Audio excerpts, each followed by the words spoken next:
15 বছর শাসনের পর একজন নেত্রী তার দেশ থেকে পালিয়ে যাচ্ছে। তিনি মনে করেছিলেন অসংখ্য মানুষ হত্যার পরও তিনি ক্ষমতায় টিকে থাকতে পারবেন।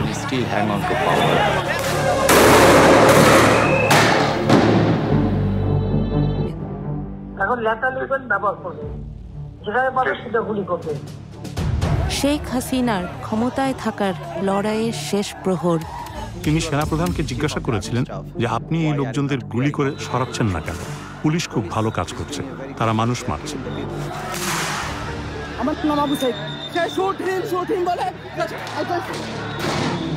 আমরা প্রকাশ করছি পুলিশ কিভাবে একটি হত্যাকাণ্ড গোপন রাখার চেষ্টা করেছিল।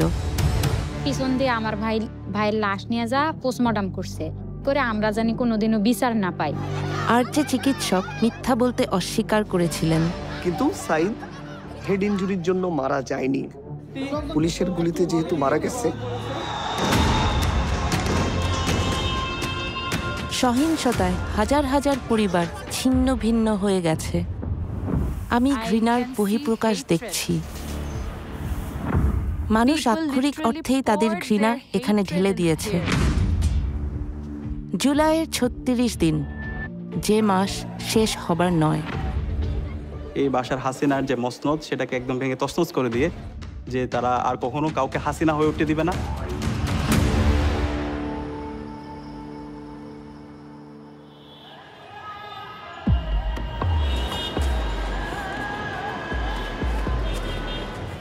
সতেরো কোটি মানুষের দেশ বাংলাদেশ।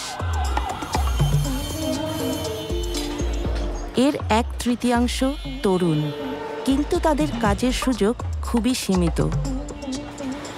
রাজনীতিবিদরা এমন কোনো অর্থনীতি তৈরি করবেন যেখানে কাজের সুযোগ সৃষ্টি হবে। তরুণদের অনেকেই একথা বিশ্বাস করে না।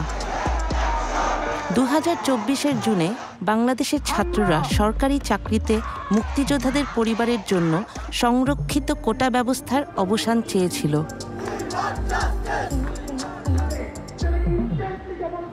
এবং এই কোটার মাধ্যমে তার যারা পছন্দের লোক তাদেরকে মূলত এক্সট্রা ফ্যাসিলিটিস দেওয়া হয়, যার ফলে এখানে মেরিটোক্রেসির ভিত্তিতে একজন শিক্ষার্থী তার যে ন্যায্য বুঝে পাওয়ার কথা ছিল সেটা সে পাচ্ছে না। After 11 days, the Indian Air Force are still attacking Dhaka. 71-এর স্বাধীনতার যুদ্ধের পর বাংলাদেশের প্রথম রাষ্ট্রপতি হন শেখ হাসিনার পিতা শেখ মুজিবুর রহমান। যুদ্ধে যারা অংশ নিয়েছিলেন তাদেরকে পুরস্কৃত করার জন্য এই কোটা ব্যবস্থার প্রবর্তন করা হয়। এত যুক্তিহীন, অর্থহীন, তরুণদের জন্য এতটাই ক্ষতিকর যে প্রত্যেকে এটাকে ঘৃণা করত। কিন্তু আপনার বোঝার কোনো উপায়ই নেই যে এটা এমন কিছুতে পরিণত হবে যা পুরো শাসন ব্যবস্থার পতন ডেকে আনবে।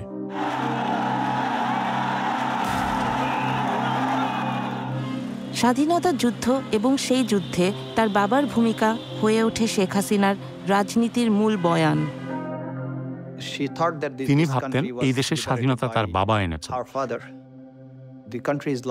এই দেশ তার পৈতৃক সম্পত্তি। তিনি ভাবতেন এই দেশ তার রাজতন্ত্র। বাংলাদেশের রাজনীতির ইতিহাস সহিংস। 1975 সালে হাসিনার বাবা এবং পুরো পরিবার একটি রক্তাক্ত সামরিক অভ্যুত্থানে নিহত হন। প্রাণে বেঁচে যান শেখ হাসিনা এবং আওয়ামী লীগকে নেতৃত্ব দিয়ে ক্ষমতায় ফিরে আসেন 1996 সালে। তার 15 বছরের বক্তৃতাগুলো দেখুন। প্রায় প্রতিদিন, প্রতিটি বক্তৃতা, তার বক্তৃতার তৃতীয় বা চতুর্থ প্যারায় তিনি তার বাবা, তার মায়ের হত্যাকাণ্ড, তার পরিবারের ত্যাগের কথা বলতেন। তিনি ভেবেছিলেন দেশ শাসন করা তার জন্মগত অধিকার।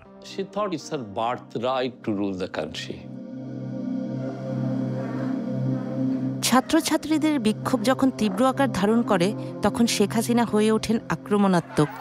মুক্তিযুদ্ধের বিরুদ্ধে এত ক্ষোভ কেন? তার কথা আন্দোলনরত শিক্ষার্থীদের আরো বিক্ষুব্ধ করে তোলে।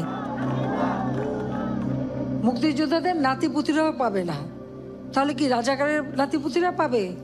সেটা আমার প্রশ্ন, দেশবাসীর কাছে প্রশ্ন, যে রাজাকার নাতিপুতিরা সবকিছু পাবে, মুক্তিযোদ্ধারা পাবে না।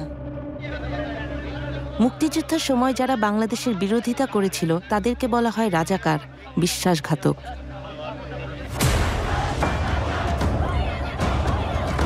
এবং এই রাজাকার বলে সে গত 16 বছর এবং এর আগেও পুরো জাতিকে বিভিন্নভাবে ডিভাইডেড করে রাখার চেষ্টা করেছিল।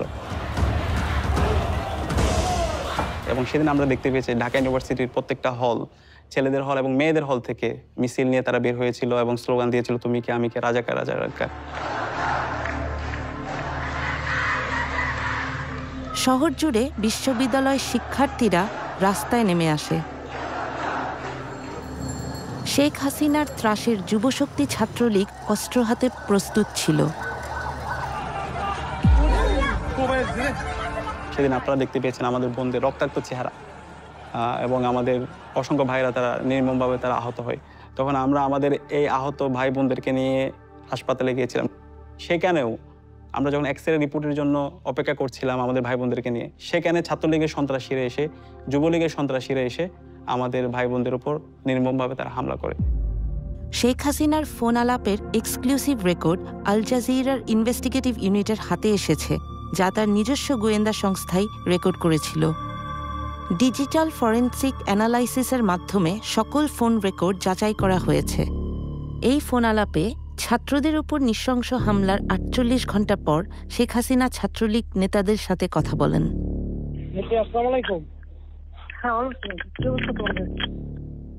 আর ক্যাম্পাসের পরিস্থিতি মোটামুটি স্বাভাবিক হয়ে আসছে, ছেলেদের হল অধিকাংশই ফাঁকা হয়েছে, তবে এরপরও ভিতরে পুলিশের সার্চ করতে হবে। আমাদের দলীয় সিনিয়ররা অনেকে প্যানিক হয়ে যাচ্ছিল, মানে কি করব ডিরেকশন দিতে পারতেছিল না। এই জন্য আজকে আপনাকে বারবার ফোন দিয়েছি, আপনি কিছু মনে করেন না। আমি কেন মনে করবো, আমি তো সেদিন সারা রাতই যাই, কালকেও তো দক্ষিণে উত্তরে বলে দিচ্ছি যে হ্যাঁ যা দরকার। আমি তো বলি স্যার, আমি আর আমাদের তারা ঘাবড়ায় যায়। আমাদের নেতাকর্মীরাও মাঠে ছিল, আপনার নির্দেশনা পাইয়েই সবাই নেমে গেছে। শেখ হাসিনার সিনিয়র এক গোয়েন্দা কর্মকর্তাকে আল জাজিরা খুঁজে বের করেছে। নিরাপত্তার জন্য সেই কর্মকর্তার কণ্ঠস্বরকে বদলে দেওয়া হয়েছে। তারা বিশ্ববিদ্যালয় এলাকায় শিক্ষার্থীদের মারধর করেছিল। তাদের অনেককে হাসপাতালে যেতে হয়েছে, যাদের মধ্যে ছাত্রী এবং নারীরা ছিলেন।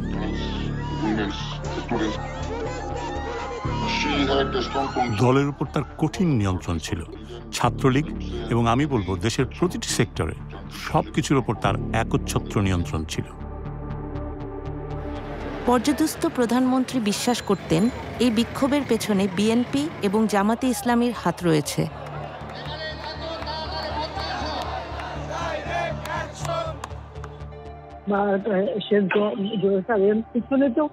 সবচেয়ে আশঙ্কাজনক হলো যে সব এর পিছনে তো অন্য একটা শ্রেণী কাজ করতেছে দেখে, কারণ আমি ওই যে যারা জঙ্গি সন্ত্রাসী তাদেরকে আমরা কোনো সুযোগই দিতে চাই না। এটাই বেস্ট ডিসিশন হয়েছে, বেস্ট ডিসিশন। হয়তো আমি তো জানি, আমরা তো আন্দোলন সংগ্রাম করে পড়তে আসছি। নিজের গোয়েন্দা কর্মকর্তাদের তিনি বিশ্বাস করতেন না। আমি বললাম, স্যার, এই যে রাস্তায় আপনার বিরুদ্ধে লোকজন দেখছেন, এরা সাধারণ মানুষ। এদের অনেকেই কোনোদিন রাজনীতি করেনি। এরা সাধারণ মানুষ, এরা সাধারণ শিক্ষার্থী।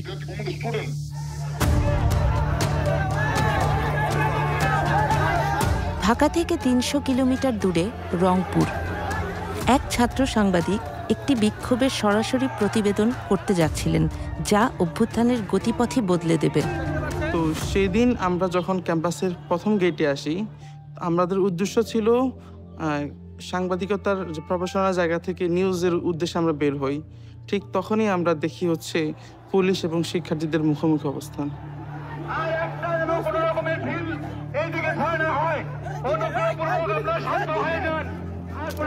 পুরো ঘটনা যখন আমি নিজে নিজে ভাবি, পুরো ঘটনাটা আমার কাছে মনে হচ্ছে ওরা আবু সাঈদ টার্গেট ছিল শুরু থেকেই।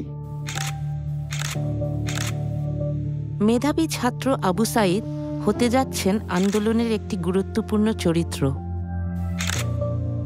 আর যখন শিক্ষার্থীদের সাথে যখন পুলিশের মারামারি হয়, পুলিশ 5 জন পুলিশ মিলে এসে সরাসরি আবু সাইদের উপর অ্যাটাক করে।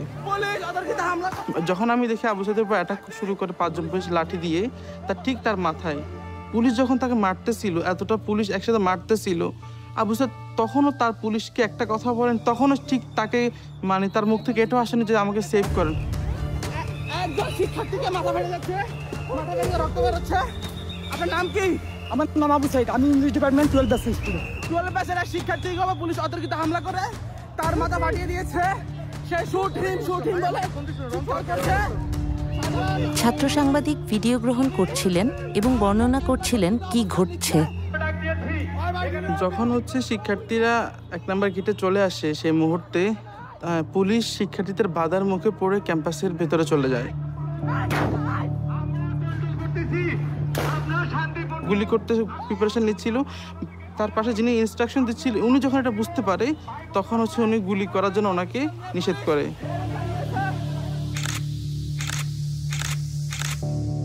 এবং ভেতর দিক থেকে আমাদের ক্যাম্পাসের কিছু কর্মকর্তা, কিছু কর্মচারী, পুলিশ মিলে শিক্ষার্থীদেরকে উদ্দেশ্য করে ইট পাটকেল, টিয়ার সেল গুলি করতে করতে ক্যাম্পাসের আবার 1 নম্বর গেটে আসে।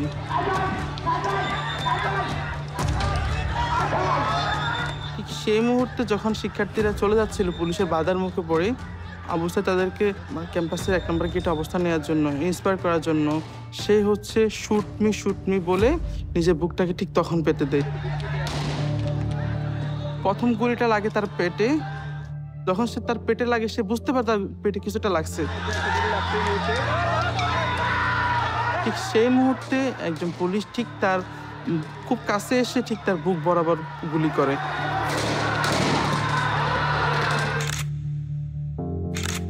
পরপর 2টা গুলি এসে তার বুকে লাগে।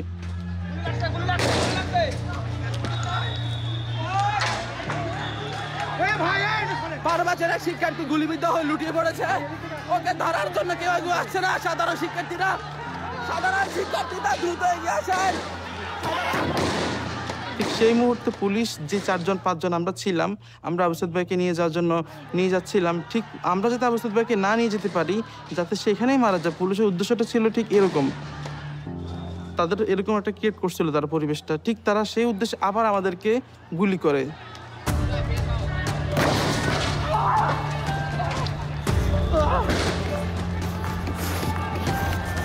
আমার গায়ে গুলি পড়েছে, আমার গায়ে গুলি পড়েছে। আমরা আহত হই, আমরা যদি এখানে আবু সাইদের মতো পড়ে যাই। আপনারা দেখেন আমার গায়ে গুলি পড়েছে। পুলিশ সাধারণ শিক্ষার্থীদের পাশাপাশি সাংবাদিকদের উপর গুলিবিদ্ধ করেছে। সাংবাদিকের উপর গুলি করেছে। সে গুলিবিদ্ধ হওয়ার এবং আবু সাইদ ভাইকে সেই অবস্থা থেকে আমরা সবাই কোলে করে নিয়ে যাই। আবু সাইদ যেভাবে তার 2 হাতকে প্রসারিত করে সে বলেছিল, বুকের ভিতর অনেক ঝড়, বুক পেতেছি, গুলি কর। আবু সাইদের শাহাদাতটা ছিল আমাদের জন্য সোর্স অফ ইন্সপায়ারেশন। সে যেভাবে তার 2 হাতকে প্রসারিত করে শহীদ হয়েছে, তখন আমরা প্রত্যেকে প্রতিজ্ঞা করেছিলাম আমরা প্রত্যেকে একজন আবু সাইদ হব। আবু সাইদকে হত্যার ভিডিওটি ভাইরাল হয়ে যায় এবং সমস্ত শিক্ষার্থীরা সেই সময় খুবই ক্ষুব্ধ হয়। তারা ভাবে যদি নির্দোষ আবু সাইদের সাথে এটি ঘটে থাকে, তবে আমাদের সাথেও একই রকম ঘটনা ঘটতে পারে। আবু সাইদের মৃত্যু সরকারকে বেশ চাপে ফেলে দেয়। শেখ হাসিনা জাতির উদ্দেশ্যে ভাষণ দেন। হত্যাকাণ্ড সহ যে সকল অনভিপ্রেত ঘটনা ঘটেছে, সুষ্ঠু ও ন্যায় বিচারের স্বার্থে সে সকল বিষয় বিচার বিভাগীয় তদন্ত করা হবে।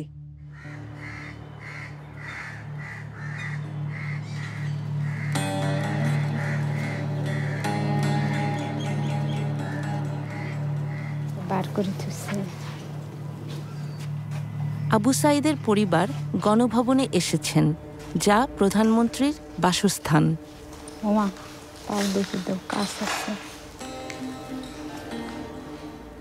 দেখি মনে হচ্ছে যে আমার নামে, ছেলের নামে সারা জায়গায় ছড়ে গেছে এবং হাসিনের এই গণভবন সাজসজ্জিতে সাজানো ছিল এলে এখন নিশ্চিহ্ন হয়ে গেছে, ভাঙচুর হয়ে গেছে, এখন তো হয়েছে ছাড়া বাড়ির মতো, তাই নয়? সব নস্বাদ হওয়া, ধুলিস্বাদ হওয়া। মনে করেই তার বন্ধুরা এখানে ভাইয়ের নামটা লিখছে, অনেক ভালো লাগছে ভাইয়ের নামটা দেখে। ভাইয়া অনেক ভালো ছিল, সাদা মনের ছিল।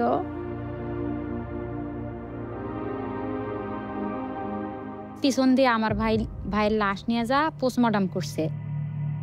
যে ওনারা চাইছিল যে আঘাতের মাধ্যমেই তার সহপাঠীরা যে ঢিল ছোড়াছুরি করছে ওগুলো পায়ায় আর কি মারা গেছে আবু সাইদ ভাই, এরকম রিপোর্ট বের করতে চাইছিল। ওকে।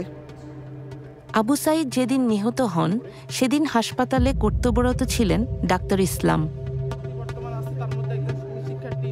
সাইদের মৃত্যু হয়েছে মাল্টিপল প্লেট ইনজুরিতে এবং ইন্টারনাল হেমোরেজের ফলে তার মৃত্যু হয়েছে শর্টগান ইনজুরিতে, শর্টগানের গুলিতে, এবং এটা হোমিসাইডাল।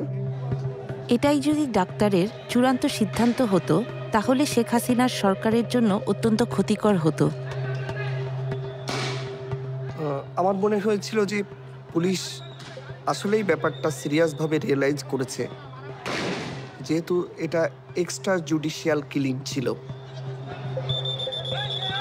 পুলিশ ফেঁসে যাচ্ছে যে পুলিশ গুলি করে মেরে ফেলছে, এই জন্য তারা চাচ্ছিল যে আমি যেন হেড ইনজুরিটাকে ফোকাস করি।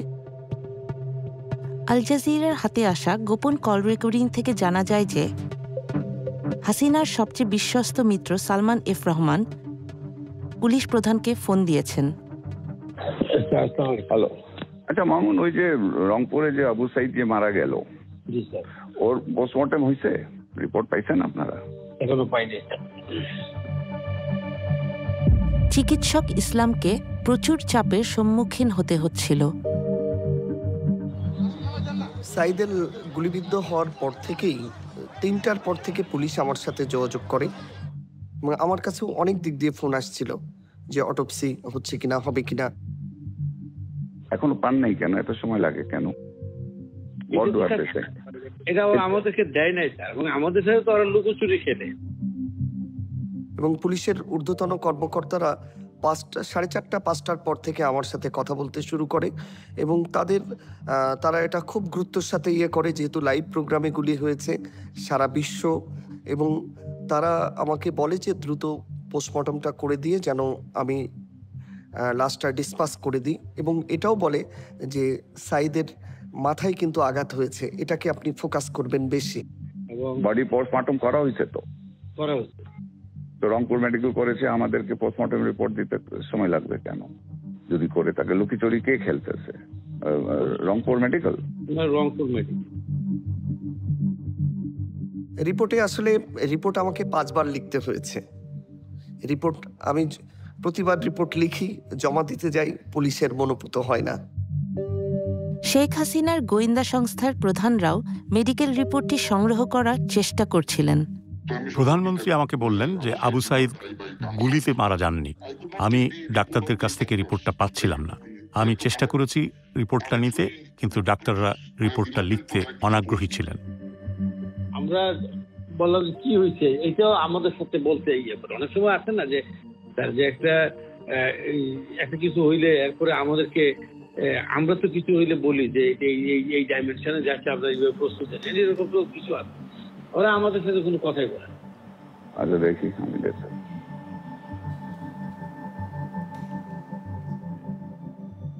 এটা ফোন কলটা আমি আজকেই প্রথম আপনাদের মাধ্যমে জানতে পারলাম, কিন্তু আমার যেটা মনে হয়েছে যে এটা সরকারের সর্বোচ্চ মহল থেকেই আবু সাইদের রিপোর্টকে মানে টেম্পারিং করার সর্বোচ্চ চেষ্টা করা হয়েছে।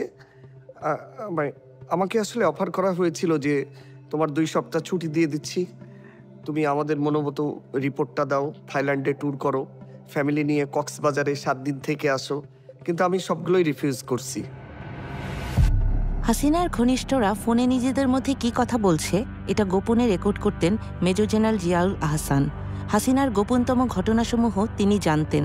তিনি ছিলেন হাসিনার চোখ ও কান। এটি ছিল জিয়াউল আহসানের মস্তিষ্ক প্রসূত গোয়েন্দা সংস্থার পরিচালক, এবং তিনি সফটওয়্যারটি ব্যবহার করে ভিকটিমদের খুঁজে বের করতেন এবং তাদের তুলে নিতেন। কিন্তু আসলে এটি ব্যবহার করা হয়েছিল বিক্ষোভকারীদের শনাক্ত করতে বা তাদের খুঁজে বের করতে। যেসব রাজনৈতিক নেতাদের তারা অপহরণ করেছে এবং তাদের জোরপূর্বক গুম করেছে। তিনি তাকে বিশ্বাস করতেন, তিনি তার উপর আস্থা রাখতেন। সে ছিল ক্ষমতাবান, তার মনোভাব নিষ্ঠুর। এই গোয়েন্দা কর্মকর্তা এখন হত্যা মামলার আসামি। হাসিনার আমলে তিনি হাজার খানেক হত্যার সাথে জড়িত ছিলেন। তদন্তকারী অফিসাররা এমনটাই মনে করেন। ইতিমধ্যেই আমরা তথ্য পেয়েছি, যারা গুমের শিকার হয়েছিলেন সে নিজেই তাদেরকে হত্যা করেছে। সে তার দলবল ব্যবহার করে তাদের আটক কেন্দ্র থেকে অন্য কোথাও নিয়ে গিয়ে হত্যা করেছে, এবং অনেক সময় মৃতদেহগুলো সিমেন্টের বস্তা দিয়ে বেঁধে নদীতে ফেলে দেওয়া হয়েছে। হাসিনা 50টিরও বেশি মোবাইল ফোন ব্যবহার করতেন, তবুও তার কথা রেকর্ড হতো। কিছু ক্ষেত্রে অন্য পক্ষ বলছিল যে আমাদের টেলিফোনে এই বিষয়ে আলোচনা করা উচিত নয়, আর উত্তর দিচ্ছিলেন প্রধানমন্ত্রী, হ্যাঁ আমি জানি এটা রেকর্ড করা হচ্ছে, কোনো সমস্যা নেই। এটা ভাগ্যের পরিহাস। তিনি অন্যদের জন্য খুব গভীর খাদ খনন করেছেন, সেই খাদে এখন তিনিই পড়েছেন।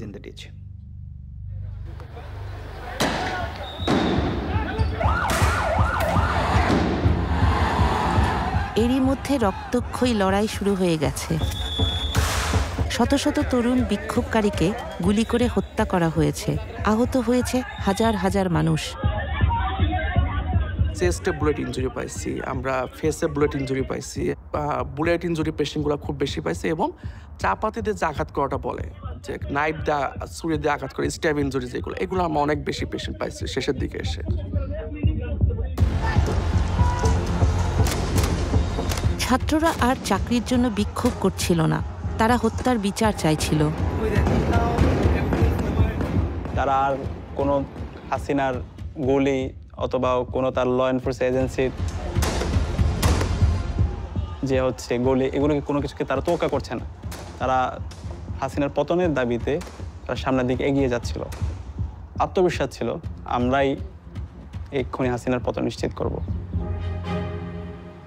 হাসিনার অসংখ্য ফোন রেকর্ডিং মুছে ফেলা হয়েছিল, কিন্তু 18 জুলাইয়ের একটি অত্যন্ত গুরুত্বপূর্ণ ফোনালাপ খুঁজে পাওয়া গেছে, যে রাষ্ট্রীয় দমননীতির ভয়ঙ্কর মোড় নেওয়ার প্রমাণ দেয়।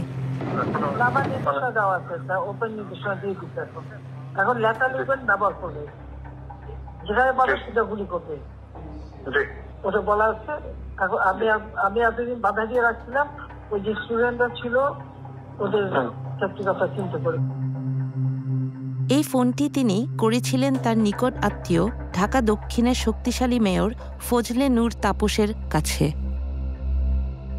আর যেখানে গ্যাদারিং দেখবে সেখানে ওই উপর থেকে, এখন উপর থেকে পাচ্ছি, অলরেডি শুরু হচ্ছে কয়েকটা জায়গায়। এই অভিযানের একটি সাংকেতিক নাম ছিল, যা অপারেশন ক্লিন ডাউন নামে পরিচিত, যেখানে সর্বাধিক সংখ্যক বিক্ষোভকারী জড়ো হয় সেখানে ড্রোন ব্যবহার করে, এবং তারপর তারা হেলিকপ্টার পাঠায় তাদের হত্যা করার জন্য। থেকে টিয়ার গ্যাস মারছে এবং ওই সঙ্গে বুলেট ডাইরেক্ট শর্ট করছে। তো আমরা ওইরকম শর্টের পেশেন্ট পাইছিলাম উপর থেকে, ডিরেক্ট শর্টের পেশেন্ট অ্যাবাউট 4 থেকে 5 জনের মতো ওই সময়। যখন আমাদের হসপিটালের সামনে টার্গেট করে হেলিকপ্টারতে গুলি এবং টিয়ার শেল ফেলানো হয়েছে। তার গোয়েন্দা সংস্থা যখন আড়ি পেতে শুনছিল, প্রধানমন্ত্রী তখন আরও সব পরিকল্পনা প্রকাশ করে ফেলেন। সেনাপ্রধানের সাথে কথা বলছি, ওরা রেডি থাকে, ঠিক আছে, এখন তো আমরা অন্য ইয়ে করছি, ছবি নিচ্ছি। তবে কিছু ছবি দেখে পাকড়াও করা যায় না রাতের মধ্যে? সবগুলিকে অ্যারেস্ট করতে বলছি রাত্রে। পাকড়াও করলে না, ওটা বলা হয়, ওটা র্যাব, জিএফআই, সবাইকে বলা হয়েছে যে যেখান থেকে টিকাটা পাবো দেখে ফেলবে। শিক্ষার্থীদের হত্যার জন্য আওয়ামী লীগ সরকারের বিরুদ্ধে মামলা লড়ছেন তাজুল ইসলাম। এটা সত্যিই বিস্ময়কর ছিল। একটি গণতান্ত্রিক দেশের প্রধানমন্ত্রী হিসাবে তিনি বিক্ষোভকারীদের হত্যার নির্দেশ দিচ্ছেন, বেশিরভাগই তরুণ ছাত্র, এবং তিনি নির্দেশ দিচ্ছেন প্রাণঘাতী অস্ত্র ব্যবহার করে এই লোকদের হত্যা করার জন্য। 19 জুলাই শেখ হাসিনা সেনাবাহিনীকে রাস্তায় নামার নির্দেশ দেন।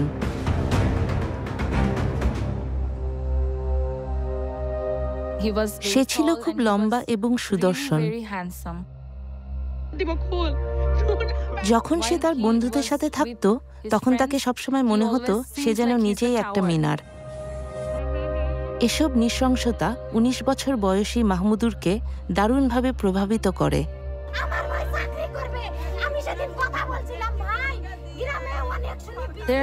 একটা ভিডিও ছিল, আবু সাইদের বোন কাঁদছিল।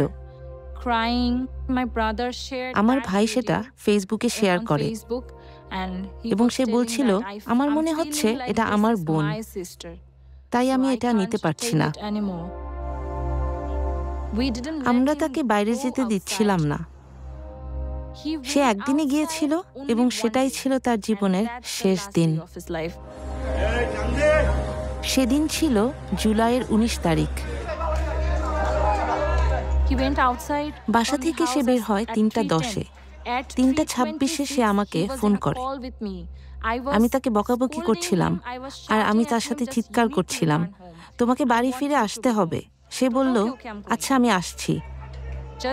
জাস্ট 11 মিনিট পর সে মারা গেল।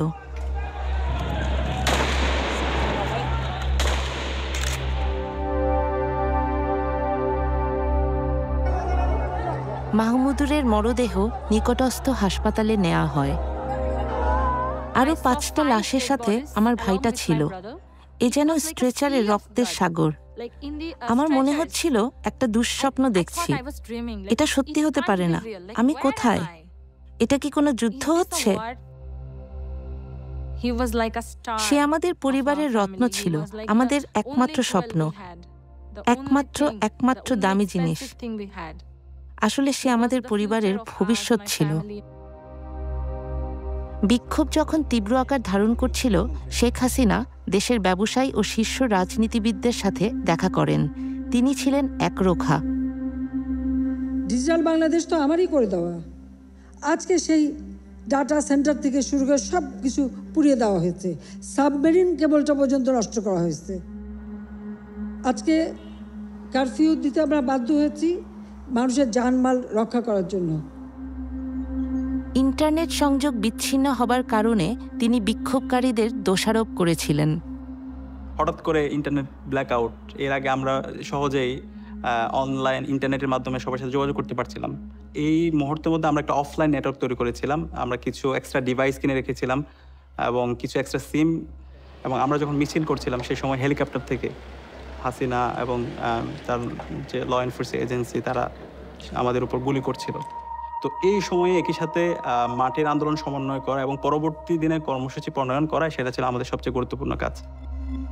কিন্তু ছাত্রলীগ নেতাদের সাথে তার এক ধারণ করা ফোনালাপে সাবেক প্রধানমন্ত্রী এক ভিন্ন চিত্র তুলে ধরেন। আর ওই বিসিআরসি বন্ধ করছে, আমি ইন্টারনেট বন্ধ, ব্রিটিশ হাইকমিশন ঠিক হবে, তোমরা বলো আন্দোলন কাশিয়ে পোয়াইছে, এটা শেষ ঠিক হতে অনেক সময় লাগবে। আল জাজিরা একটি গোপন সরকারি নথি পেয়েছে যা প্রকাশ করে কে বাংলাদেশকে ইন্টারনেট থেকে বিচ্ছিন্ন করেছে।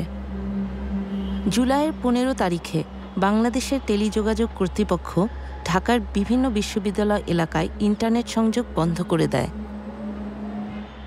পরের দিন পর্যন্ত তারা 59টি বিশ্ববিদ্যালয় ওয়েব অ্যাক্সেস, ব্লগ এবং 2 শতাধিক সাইটে প্রবেশ বন্ধ করে দেয়।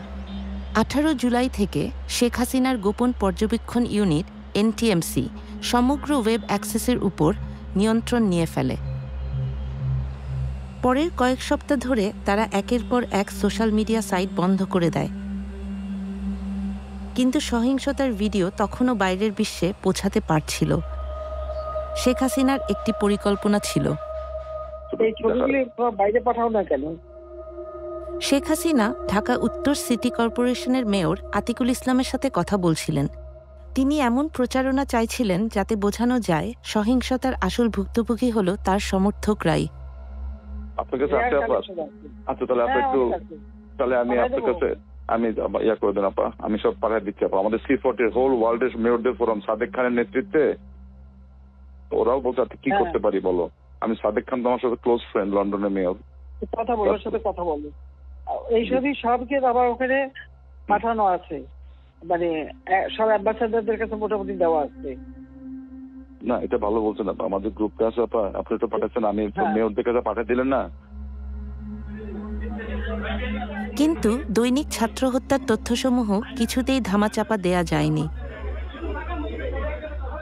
ওই সময় আমরা অনেক ইনজুর্ড পেশেন্ট পাইছি, অনেক খুব গ্রিভিয়াসলি হার্ট পেশেন্ট যেগুলো হয়েছে তার সেসব পেশেন্টগুলো আমরা পাইছি ওই সময়, এবং তাদের অবস্থা মানে খুবই খারাপ। আমরা ওই সময় খারাপ ছিল, এবং ওই সময় পেশেন্টগুলার আমরা বেশিরভাগই পাইছিলাম বুলেট ইনজুরি। এবং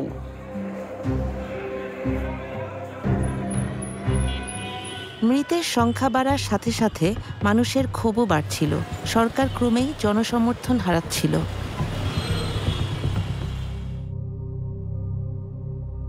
কয়েকদিন পরে হাসিনা এই গণভবনে নিয়ে আসলো বাধ্য করে, শোক প্রশাসনেরা নিয়ে গাড়ি যাওয়া আসে, থাকা খাওয়া সব ফ্রি, চলো তোমার যাওয়াই নাই। বিক্ষোভে নিহতদের পরিবার যারা তাদের সন্তান হারিয়েছেন তাদের সাথে শেখ হাসিনা দেখা করার আয়োজন করলেন।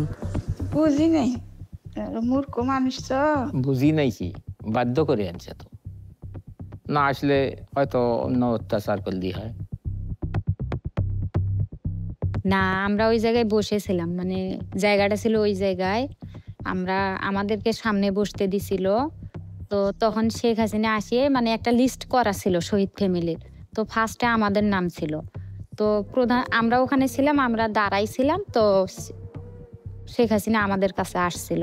তখন ওনারা বললো যে হ্যাঁ তোমার ভাইয়ের বিচার আমরা করব, এটা তদন্ত করে আমরা দেখতেছি কে মারলো কি করলো। তখন আমি বলছিলাম যে আমার ভাইয়ের যে পুলিশে গুলি করে মারছে এটা তো ভিডিও ফুটেজে দেখাই যাইতেছে, এটার আবার তদন্তর কি দরকার। কারণে আসাটা অনেক ভুল হয়েছে, সবাইকে ডাকছে বা সবাইকে কিছু দিছে, কিন্তু সঞ্চয়পত্র দিছিল। তো তখন আমরা বুঝতে পারছি যে এখন হাসিনা প্রচার করবে যে আবু সাইদ ভাইয়ের ফ্যামিলি মানে তাদের কোনো আক্ষেপ নাই, ওনাদের ছেলে মারা গেছে, ওনারা মানে মীমাংসা হয়েছে, এইরকম একটা কিছু বুঝাতে চাইছে। তখন আমরা যখন বুঝতে পারলাম তখন আমাদেরকে নিজেদেরকে অনেক খারাপ লাগছিল। তখন আমরা মনে করছি আমার ছেলেটা কে মারলি, তা আমরা মনে করছি আমার ছেলে হাসিনাই হত্যা করবে করছে পুলিশের, তাছাড়া আমার ছেলে মারতে পারে না। আমি নিশ্চিত তাদের প্রত্যেককে জোর করা হয়েছিল। কেউ তো তার পরিবারের সদস্যদের খুনিদের সাথে মিলিত হতে চায় না, তাই না? অন্য পরিবারগুলো এই সাক্ষাতে যেতে অস্বীকৃতি জানালেন। যখন আমি এখানে ঢুকলাম আমি ঘৃণা দেখতে পাচ্ছিলাম। যত কিছুই আমি এখানে দেখতে পাচ্ছি শুধুই ঘৃণা। আমাদেরকেও এখানে আসতে বলা হয়েছিল। তিনি সব পরিবারের সদস্যদের সাথে দেখা করবেন এবং ক্ষতিপূরণ বা এরকমই কিছু দেবেন। আমরা কেন ক্ষতিপূরণ নেব? কিসের ক্ষতিপূরণ? আমার পুরো পরিবার ধ্বংস হয়ে গেছে, তার ক্ষতিপূরণ?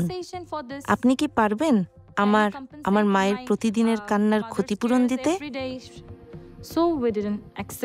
তাই আমরা কোনো ক্ষতিপূরণ গ্রহণ করিনি, এখানে আসার প্রস্তাবেও রাজি হইনি।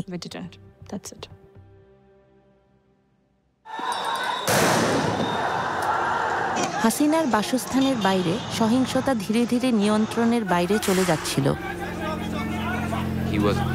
সে শিকারের মেজাজে ছিল, আর তার চোখ যেন শিকার খুঁজছে।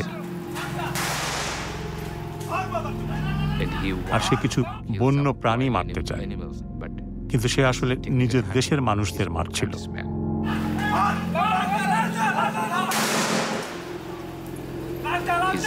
তার নামের ফলকটি আমি খুঁজে পেয়েছি, যার নাম রেদওয়ান।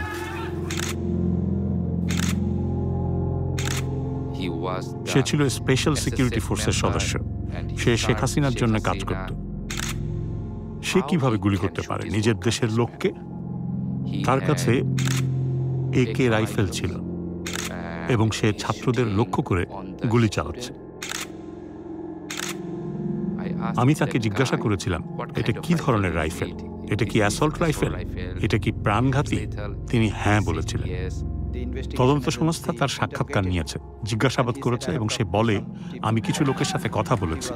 সে সরকারের উচ্চপদস্থ কর্মকর্তাদের কাছ থেকে নির্দেশনা নিচ্ছিল।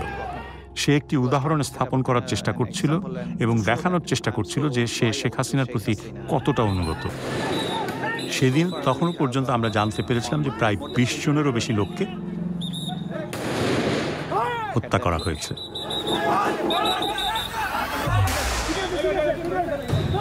এখন শেখ হাসিনার সেনাবাহিনীর ভেতরেও একটি ঝড় দানা বাঁধছিল।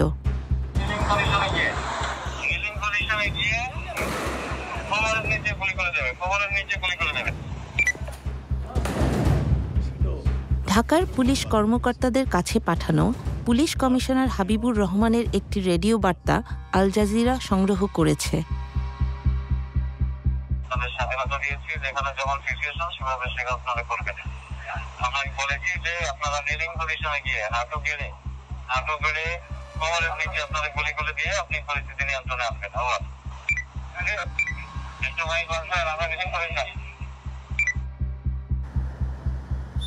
সেনা কর্মকর্তারা ক্রমশ উদ্বিগ্ন হয়ে উঠছিলেন।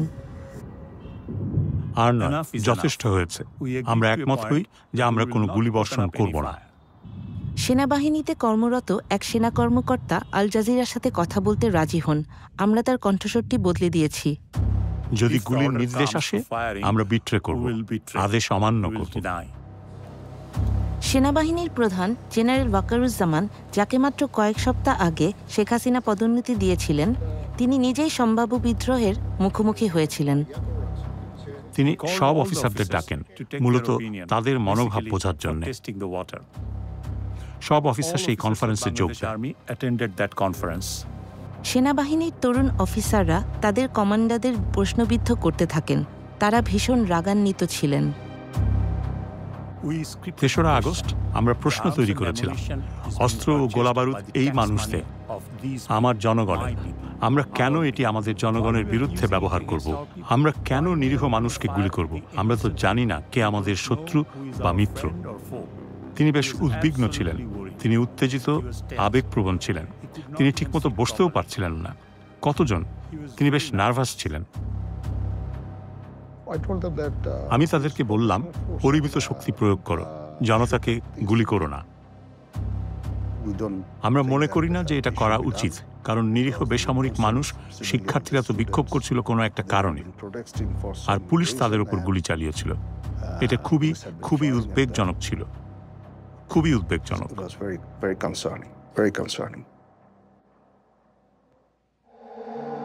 গোপন ফোন রেকর্ড আরও সাক্ষ্য দেয়, শেখ হাসিনার একটি চেইন অফ কমান্ড ছিল। এবারে কোনো কথা নাই, এবার একবার শুরুতে দিবা, বলে দেবো, ধাওয়া দেবে, বলতে থাকবে। হাসিনার ব্যক্তিগত সামরিক সচিব কর্নেল রাজীবকে একটি ফাঁদ পাতার নির্দেশ দেয়া হয়।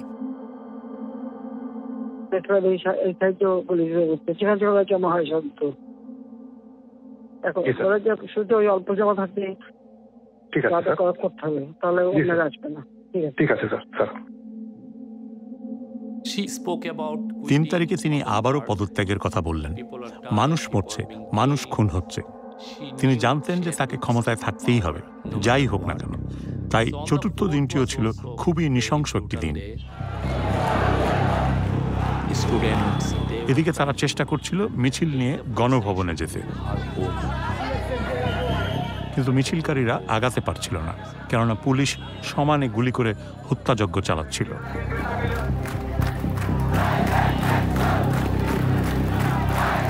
4ই আগস্টের মধ্যে হাজার হাজার মানুষ গণভবন অভিমুখে মিছিল করে আসার প্রস্তুতি নেয়।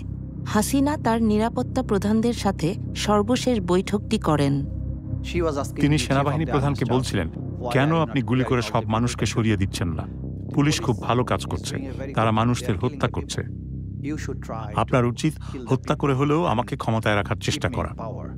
অবশেষে সেনাপ্রধান, নৌবাহিনী প্রধান এবং বিমান বাহিনী প্রধান ও অন্যান্য ঊর্ধ্বতন কর্মকর্তারা অস্বীকার করলেন যে তারা এটা করতে পারবেন না, কারণ সেখানে হাজার হাজার মানুষ আছে। আমরা আমাদের নিজেদের লোকজনকে মারতে পারি না, এবং তারপরেও তিনি পদত্যাগে রাজি হচ্ছিলেন না। একসময় আমি তাকে বলেছিলাম যে এটা কোথাও যাচ্ছে না, কোথাও না। সুতরাং এইটুকুই, এটা কোথাও যাচ্ছে না। তাই আপনাকে রাজনীতিবিদদের সাথে কথা বলতে হবে, বিষয়গুলো ভিন্নভাবে সামাল দিতে হবে। এটা কোনো উপায় নয়। এখানে তো আমার মেয়ের আসার কথা ছিল। এখানে আমার মেয়ে এসে কি করত? উল্লাস করত। বিলাসবহুল বাড়ি, যেখান থেকে শেখ হাসিনা শুধু দুষ্ট মন্ত্র চালাইত। গণভবন ঘেরাও করতে আসা হাজার হাজার মানুষের একজন নাফিসা, যার বয়স 17। নাফিসার পড়াশোনা শেষ করার পরে ওর স্বপ্ন ছিল ও ডাক্তার হবে, বাইরে যাবে, বিদেশে যাবে। ঠিক 10:30টায় আমাকে 2টা ছবি পাঠিয়েছে। এটি ছিল এই অভ্যুত্থানের শেষতম দিন, একই সাথে নৃশংসতম দিনও বটে। তখন ঢাকার প্রত্যেকটা প্রবেশ মুখ থেকে লক্ষ লক্ষ জনতা তারা গণভবন অভিমুখে রওনা দিয়েছে। ওরা অনেক দূর আগায় গেছে, একেবারে ঠিক যাইতেছে। এর মধ্যে পুলিশ টিয়ার শেল মারে, গ্যাস মারে, তারপরে সাউন্ড গ্রেনেড মারে। আমি শুনতেছি মোবাইলে সব কিছু। তুমি বাসায় যাও। কেউ বলছে যে আব্বু আমি কিন্তু বাসায় যাব না। এখনকার যে পরিস্থিতি, এই যে আন্দোলন করলাম, এটার সুফল না পাওয়া পর্যন্ত বাড়িতে যাব না। দেশের সবচেয়ে ক্ষমতাধর রাজনীতিবিদের 15 বছরের শাসনের নিষ্পত্তি কয়েক মিনিটের মধ্যে ঘটতে যাচ্ছে। সেনাবাহিনী বলল, এখান থেকে সরে যাওয়ার জন্য আপনার হাতে 40 মিনিট সময় আছে, নইলে লোকজন এসে সবকিছু ধ্বংস করে দেবে। তিনি এতটাই আবেগপ্রবণ হয়ে পড়েছিলেন যে বলছিলেন, তাহলে তোমাদের উচিত এখনই আমাকে হত্যা করা এবং এখানে গণভবনের মাটিতে পুঁতে ফেলা। হাজার হাজার মানুষ ইতোমধ্যেই জড়ো হয়ে গিয়েছিল। আমরা ঢাকায় এসেছি কারণ আমরা আর হাসিনাকে চাই না, কারণ সে অনেক ছাত্রকে হত্যা করেছে, তাই আমরা তাকে আর চাই না। সেনাপ্রধান সকালে গণভবনে যান, আর হাসিনা সেটা যখন জানতে পারেন তখন তিনি খুব জোরে কাঁদতে শুরু করেন, যেন তিনি রাগে ফেটে পড়েছেন এবং কান্নায় ভেঙে পড়েছেন। আমাদের ধারণা ছিল আজই সেই দিন, কেননা সব লোক যদি আসে এবং তাদের সরাসরি হাসিনার প্রাসাদে যাওয়ার কথা, এটা নৃশংস একটা ব্যাপার হবে। এটা ছিল হাসিনার ক্ষমতার অন্তিম সময়। পুলিশ তবুও বিক্ষোভকারীদের উপর গুলি ছুড়ছে। ঠিক 20 মিনিট পর আমাকে ফোন দিল, তখন বাজে 12:40। বলতেছে আমি গণভবনের দিকে যাচ্ছি, যদি বিজয় আসে আলহামদুলিল্লাহ, আর যদি না আসে তাহলে তো জানবাই। তিনি ভাবলেন বিপুল সংখ্যক মানুষকে হত্যা করে তিনি ক্ষমতায় টিকে যেতে পারেন। ঠিক আছে, তাদের এখানে আসতে দেন, কিন্তু তার বিশেষ নিরাপত্তা বাহিনী যারা প্রাসাদের পাহারা দেয়, যারা নিরাপত্তা দেয়, তারা বলল যে আমরা পারবো না, জনসমুদ্র নিয়ন্ত্রণ করার কোনো উপায় নেই, আমরা এত মানুষকে হত্যা করতে পারি না। 15 মিনিট আবার পর ফোন দিল আমাকে, যে আব্বু তুমি টিভি দেখো। Breaking news story, Bangladesh Prime Minister Sheikh Hasina has resigned. জনতার বিপুল স্রোত যখন গণভবনমুখী, তখন শেখ হাসিনা শহর ছেড়ে পালিয়ে গেলেন। আমি যাকে তখন তাকে ফোন করি, তো ওই পার থেকে একটা ছেলে মোবাইলটা রিসিভ করে বলতে, সেই মোবাইলটা যার, সেই মেয়েটা গুলিবিদ্ধ হয়েছে। কিছুই নিতে পারি না, শুধু মোবাইলটা হাতে আমি দৌড়তেছি। নৌকা পার হওয়ার মাঝামাঝি যাওয়ার পরে আমার মেয়ে মোবাইল লক খুলে মাস্ক সরাইয়া আমাকে ফোন দিছে, আব্বু আমি মনে হয় বাঁচবো না, আমার লাশটা তুমি নিয়ে যেও, আমি মরে যাব। এই কথাটা যখন বলছে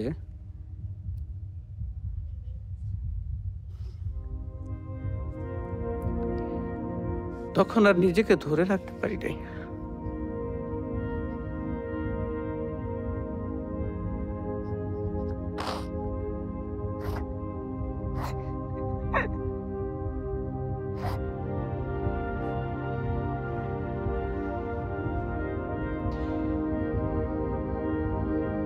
তো দৌড়াইতে দৌড়াইতে যাইতেছি,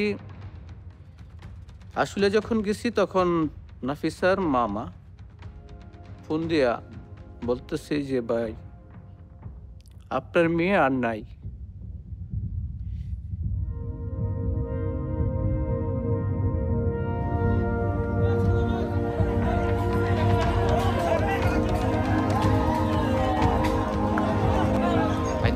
আমি আমার জীবনে এমন পরিস্থিতি কখনো দেখিনি। হাজার হাজার মানুষ প্রধানমন্ত্রী যেখানে থাকতেন সেখানে প্রবেশ করেছিল।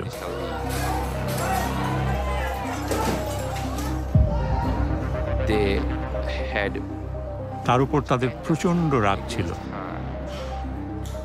তারা বলে যে আমরা অবশ্যই সেসব জিনিস সংগ্রহ করে স্মৃতি হিসাবে রাখবো, যাতে আগামীতে যেই রাজনীতিবিদরা আসবে তারা যেন বুঝতে পারে আমাদের সাথে যদি হাসিনার মতো আচরণ করা হয় তাহলে আমরা আপনাদের সাথেও একই কাজ করব।